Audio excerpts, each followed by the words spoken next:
통상적인 환전소의 테더나 이런 주요 스테이블 코인 환전 방식을 보면요, 이 고객들이 먼저 환전소에 방문을 해서 이 스테이블 코인, 테더 같은 스테이블 코인을 이 환전상의 그 지갑 주소로 전송을 합니다. 그럼 환전상의 그 전송받은 그 지갑 주소를 가지고 이 거래소나 다른 장외 거래 시장을 통해서 현금으로 환전을 빠르게 진행을 합니다. 그래서 그 후에 이제 이 본인들이 이제 환전을 한 환전 수수료를 제외한 금액을 현금으로 다시 고객들에게 돌려주는 방식으로 환전소가 운영되고 있습니다. 거래 금액이 좀 크신 분들, 뭐 이제 몇십억 단위로 이제 스테이블 코인을 거래하시는 분들 같은 경우에는 이 수수료 1% 차이가 굉장히 크거든요.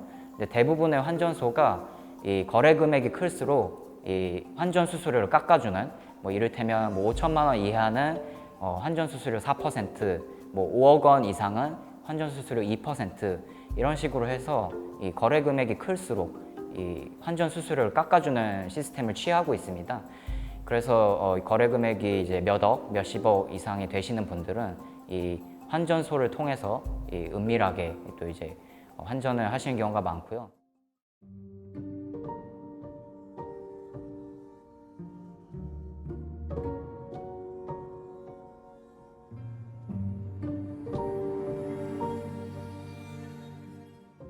지방에 있는 그 주로 이제 외국인 노동자들이 많이 모여 있는 곳에 일을 하는 노동자들이 월급을 한국 돈이 아닌 테더로 받게 해달라고 많이 요구들을 하고 있습니다. 우리 일반적으로 월급을 받아서 본국으로 송금하는 경우 시간도 오래 걸리고 수수료도 많이 비쌉니다. 근데 우리 테더로 본국으로 송금을 하게 되면 빠르고 수수료도 훨씬 저렴합니다.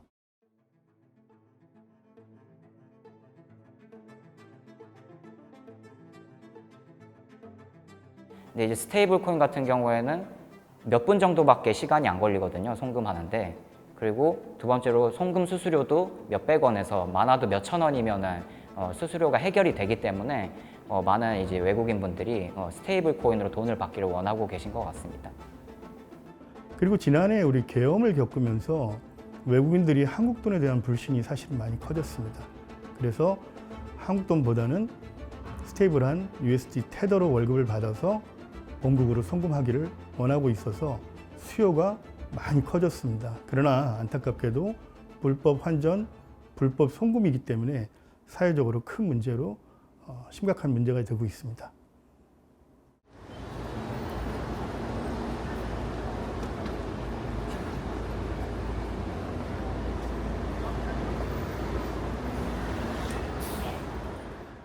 그러니까 손님들이 이제 아셔갖고 오시는 분이기 때문에 본인이 다 이제 인출할 그것을 입력해가지고 승인 요청을 해갖고 승인이 되면은 이제 자기 핸드폰에 이메일로 이제 QR코드를 받습니다. QR코드를 받아갖고 여기 기계에다가 검색을 하면은 승인했다고 여기 영수증 출력하려고 나와요. 그럼 영수증 출력해가지고 하나는 손님 드리고 하나는 저희가 보관하고 그렇게 해갖고 지급하고 있습니다. 안녕하세요. 블록체인 핀테크 융합 플랫폼을 개발 운영하고 있는 주식회사 다인 KS 대표 이종명입니다. 달러, 엔화 등 법정 화폐를 가지고 환전하는 경우에 우리가 외환을 환전해 줄 때 적용하는 환율이 소수점 두 자리까지 계산을 하고 있습니다.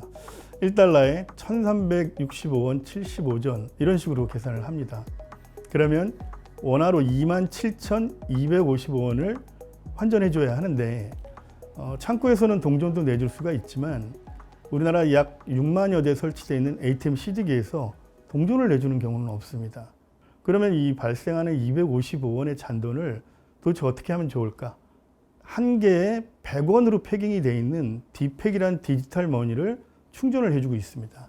블록체인 기술로 전자지갑을 발급을 해주고 페이퍼 QR이라는 전자지갑에 255원에 해당되는 디팩 2.55개를 충전을 해주는 그런 방식입니다. 그러면 이 관광객이 두 번, 세 번 환전을 하게 되면 1,000원 이상의 디지털 머니가 충전이 될 거고 그럼 저희 ATM에서 수수료 없이 1,000원 지폐를 출금을 해주는 그런 방식입니다.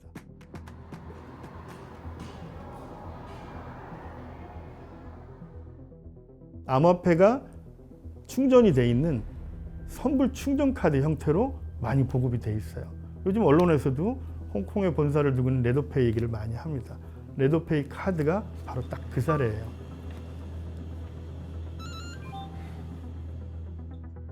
우리가 잘 알고 있는 비자 카드, 마스터 카드가 테더라든지 비트코인이라든지 암호화폐 시장에 들어오는 것을 굉장히 두려워하고 막았었습니다. 아주 온몸을 다해서 막았었죠. 그러다가 비자 카드, 마스터 카드가 마음을 바꿨습니다. 전 세계에서 사용하는 비자 카드, 마스터 카드의 사용 총액이 스테이블코인 테더가 결제에 사용되는 총액보다 떨어졌습니다. 낮아졌어요. 스테이블코인이 훨씬 더 큰 규모로 결제가 된 거예요. 그러다 보니까 비자 마스터가 어떤 결단을 내렸냐면 이제는 방어하는 게 아니고 코어를 하자, 협업을 하자. 그래서 미국을 중심으로 해외에서는 비자 로고가 달려있고 마스터 로고가 달려있는 암호화폐 카드가, 물론 신용카드는 아닙니다. 암호화폐가 충전이 돼 있는 선불 충전 카드 형태로 많이 보급이 돼 있어요.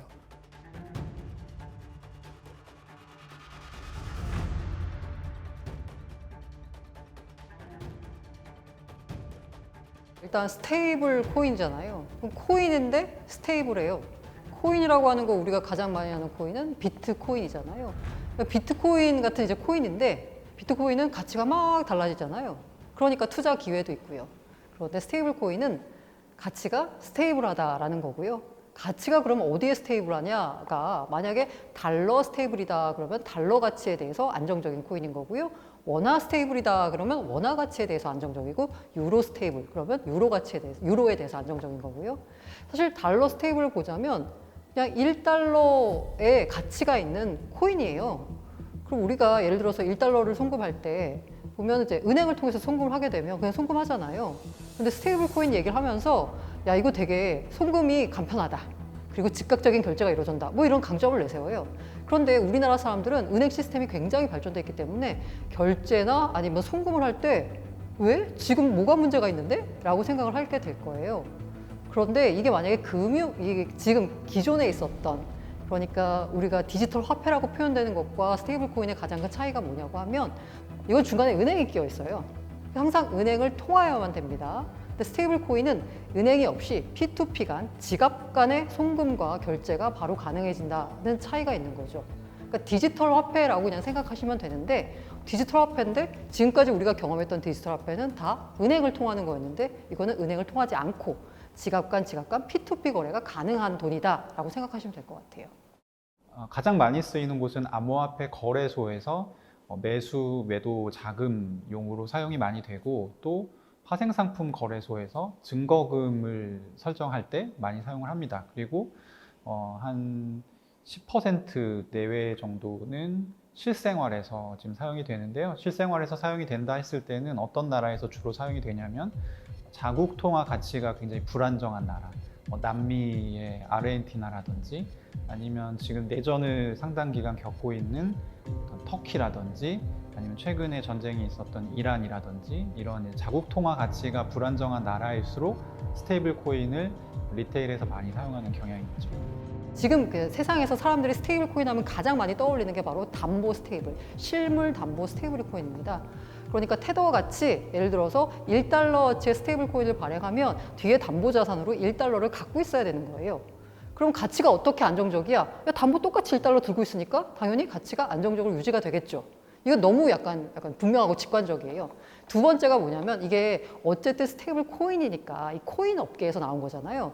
그러니까 이 스테이블 코인을 발행할 때 이 담보를 실물 자산, 달러 같은 거 말고 코인으로 해보자 라고 하는 움직임이 있었어요. 그래서 이더리움 진영에서 이게 나왔는데 이더리움을 담보로 1달러어치의 스테이블 코인을 발행합니다. 이걸 이제 다이라고 하는데 이 담보를 좀 많이 잡아도 이더리움 가격 자체가 워낙 이렇게 흔들리다 보니까 갑자기 이더리움 가격이 폭락을 하게 되면 이 다이의 가치가 1달러를 벗어나는 경우가 꽤 많이 있었어요. 이거 출발할 때 원래는 이더리움만 담보로 잡았는데 그 다음에 다른 코인도 좀 집어넣고 그리고 야, 안 되겠다. 우리 실물자산 미국채 좀 넣고 하는 식으로 굉장히 다양한 담보로 이루어지는 형태로 지금은 좀 달라졌습니다. 그리고 이제 세 번째가 우리 한국 사람들의 머릿속에 조금 약간 각인된 그 테라 루나 사태할 때 그 테라입니다. 테라에서 발행한 게 UST라는 건데 이거는 1달러어치의 역시 가치가 고정되길 지향하는 스테이블 코인이에요. 근데 제가 지향한다라고 했는데 아까 그 방법이 아까 담보로 잡는 건 너무 분명하고 그리고 코인 담보로 잡는 거 약간 뭐 변동성이 있지만 어쨌든 되고 근데 이거는 알고리즘 스테이블 코인이에요. 테라는. 그러니까 담보가 없어요. 그럼 어떻게 가치가 유지되냐? 정교한 알고리즘에 따라서 유지된다라고 표방을 했었는데 사실 테라가 알고리즘 스테이블 코인을 표방한 첫 번째 프로젝트는 아니에요. 앞서 과거에도 여러 개 프로젝트가 있었거든요. 그런데 이게 다 실패했어요. 그런데 이제 테라가 나왔는데 테라가 몇 번의 크립토 급락장을 겪고도 살아남은 거예요.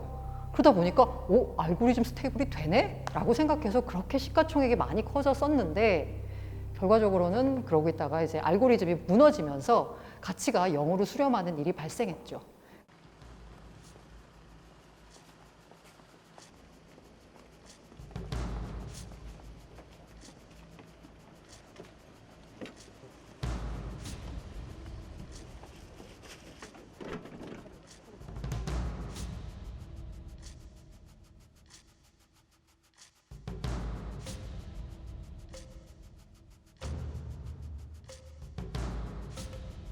네, 테라 사태 같은 경우에는 스테이블 코인 피해 사례의 아주 대표적인 예로 꼽히는데요. 저는 이미 2022년 5월 테라 사태 당시부터 테라 사태를 굉장히 주시하고 있었고 루나 파운데이션 가드라고 테라 생태계를 활성화시키기 위해서 건도형 테라폼레스 창립자가 조성한 재단이 있어요. 그 재단이 2022년 초에 설립이 됐는데 이 재단에 비트코인이 굉장히 크게 조성이 됐었고 그 비트코인을 기반으로 테라 USD 그 스테이블 코인을 부양을 하려고 했었어요. 근데 결국 부양을 실패해서 테라 사태가 일어난 거고요. 근데 그 루나 파운데이션 가드에 있던 기금이 테라 사태 직후에 대규모로 출금되는 거를 온체인 데이터에서 확인을 할 수 있었습니다. 그래서 이 자금 흐름을 추적한 결과 건도형 테라폼레스 대표 측이 루나 파운데이션 가드에서 출금한 이 가상자산을 거래소에서 매도한 정황이 포착이 됐고요. 테라 사태 당시를 보면요. 테라 USD가 한 0.9달러 정도까지 떨어졌다가 다시 1달러로 맞춰지는 경우는 그 전에도 여러 번 있었거든요. 근데 이제 테라 USD가 0.9달러가 아니라 막 0.7달러, 0.6달러 이런 식으로 막 심각하게 떨어지고 그만큼 루나의 발행량이 급격히 늘어나게 되니까 이 루나의 담보 가치가 이제 급격하게 떨어지게 되는 거죠. 테라 USD가 1달러에서 심하게 디패깅된 사태가 벌어졌고요. 그만큼 이제 악순환 사태가 벌어지면서 이제 나중에는 이걸 해외 커뮤니티에서는 데스 스파이럴이라고 국내에서는 죽음의 소용돌이라고 알고리즘 스테이블 코인의 악순환을 나타내는 그런 대표적인 사례가 어떤 이제 테라 사태가 되었다고 그렇게 볼 수 있을 것 같습니다. 일단 고발장, 고소장 접수하고 와서 이렇게 하면 어떨까? 고소 조치 취할 생각입니다.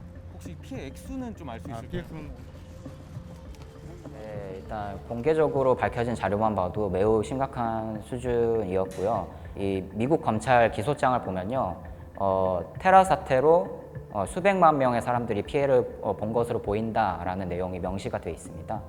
그 정도로 피해자들이 굉장히 많은 사건이었고요. 그 당시에는 스테이블 코인에 대한 지식도 지금보다 사람들이 많이 없었고 피해 사례도 별로 없었거든요.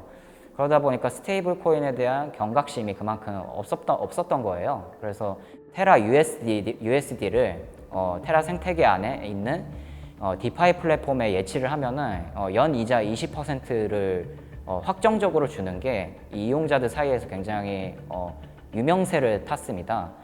이제 당시까지만 해도 디패깅이 일어나지 않았으니까 사람들은 테라 USD나 루나를 디파이 플랫폼에 예치만 하면은 20% 수익을 안정적으로 준다고 다들 생각을 했던 거죠. 근데 이제 테라 사태가 벌어지고 나서는 그게 이제 더 이상 안정적이 않다는 거를 사람들이 깨달았지만 그럼에도 불구하고 당시 가상자산이 디파이 플랫폼에 스테이킹이 한번 되면은 3주 동안 사람들이 출금을 할 수가 없었거든요. 출금을 하고 싶어도. 근데 이제 테라 사태 같은 경우는 하루 사이에 가격이 99% 이런 식으로 폭락을 했기 때문에 사람들이 출금을 할 수도 없었습니다. 그러다 보니까 피해자들이 훨씬 더 크게 발생할 수밖에 없었고요. 미국이나 한국의 여러 당국에서 스테이블 코인 관련한 규제를 본격적으로 생각하는 계기가 아무래도 테라 사태가 된 것 같습니다.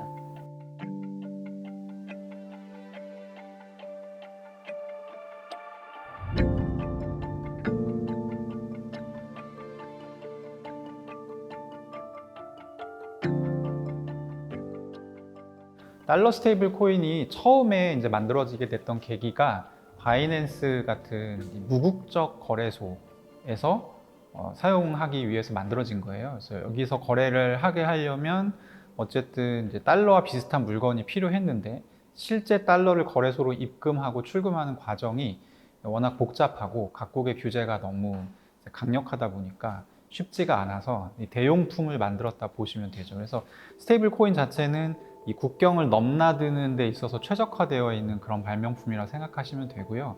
한국은행이 걱정을 하는 것도 한국에 있는 이 자금이 이 스테이블 코인이라는 형태를 거쳐서 해외로 빠져나가지 않을까.